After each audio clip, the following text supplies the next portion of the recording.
Li persuna tpoġġi idea fuq kamera u nuqqas ta' rispett lejn il-medja u l-fiduċja li wieħed għandu juru fiha.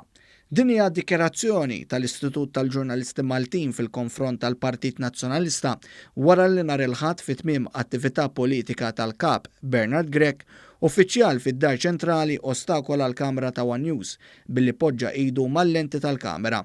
Bi kliem ċar l-IGM qal li ħadd m'għandu jitħalla jxekkel il-prinċipju bażiku għal ġid tad-demokrazija li ngħixu fiha u l-partiti huma fl-obbligu li ma jkunux huma jew uffiċjali tagħhom li jagħmlu dan.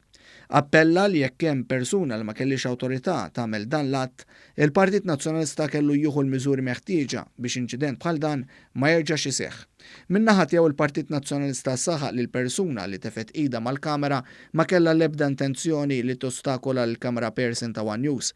Anki jekk fil-filmat imxandar fuq in-net stess, din il-persuna tidher tmur quddiem il-kamera ta' One News u tpoġġi ida qudiemha u tmiss il-kamera b'idejha. Dan għamlitu meta lanqas biss kienu għaddew 5 sekondi mit-tmiem id-diskors tal-kap tal-Oppożizzjoni.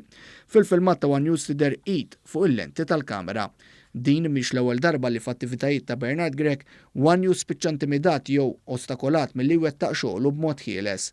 Qabel eżatt sar kap meta ġurnalista One News mar biex jistaqsi Bernard Grech xi mistoqsijiet f'San Ġiljan, bodyguards ta' Grech imbuttaw lill-ġurnalist. L-Istitut tal-Ġurnalisti Maltin kien qal li l-ġurnalisti m'għandhomx jiġu imblukkati. F'konferenza tal-aħbarijiet wara d-diskors tiegħu tal-budget, Bernard Grech ħarab milli jwieġeb il-mistoqsijiet ta' One News meta il-partit immexxi minn Bernard Grech naqas milli jistieden lil One News biex ikun preżenti biex jagħmel mistoqsijiet.